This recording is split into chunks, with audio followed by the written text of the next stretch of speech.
আমি আপনাদেরকে মন জয় করার জন্য বিরাট খাওয়া দাওয়ার ব্যবস্থা করি নাই, কারণ আমি জানি আপনারা আমাকে ভালোবাসেন। আমি আপনাদের পেশার মানুষ, আমি আপনাদের পেশার মানুষ, বুঝছেন? সব লাইভ বন্ধ আছে তো? আমি বিশ্বাস করি এই একটা ট্রাউজার গত 10 দিনে আমি 7 বার পরেছি। আমার টোটাল, এটা কিন্তু লাইভ না প্লিজ, আমার টোটাল ট্রাউজার আছে 3টা। একটা হচ্ছে ফরমান, বাকি 2টা হচ্ছে গ্যাবার্ডিন। আমি এই জীবন যাপন করা মানুষ, বুঝছেন? এটা আমি 10 দিনের মধ্যে 7 দিন পরে আসছি, বুঝছেন? সো আমি ওরকম জীবন যাপনে বিশ্বাস করি। আমরা দেখেন, আগে মানুষ মনে করতে কি যে মন্ত্রী হওয়া মানে হচ্ছে দম্ভ দেখানো, অর্থবিত্তর ভাব দেখানো, এই দেখানো। আমি চেষ্টা করব, আমি নিজেও কৃচ্ছতার জীবনে বিশ্বাস করি। আমাকে দেখে নিশ্চয়ই বুঝতে পারছেন। লক্ষ টাকার ঘড়ি তো দেখছে, আমার ঘড়ি নাই। আমরা চেষ্টা করব। মোবাইল আমার পিএস দেখে বলে এত নিম্নমানের মোবাইল আপনি ইউজ করেন, এটা 2G হয়ে গেছে, আমি ফোনই করতে পারছি না। আমরা সবাই চেষ্টা করব।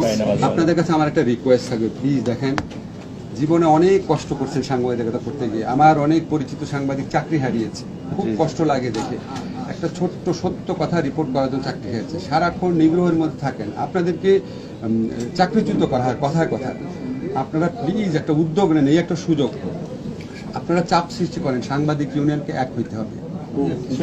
আপনারা চাপ সৃষ্টি করেন, প্রেস ক্লাবে যে সমস্ত সকল সাংবাদিককে সদস্যপদ দেওয়া হয়েছে, আপনারা জানেন হোয়াট আই এম মিনিং। আপনারা তাদের থেকে প্রেস ক্লাবকে মুক্ত করেন। সৎ এবং মানে সত্যিকারের জার্নালিস্ট আছে যারা, তারা যেন থাকে।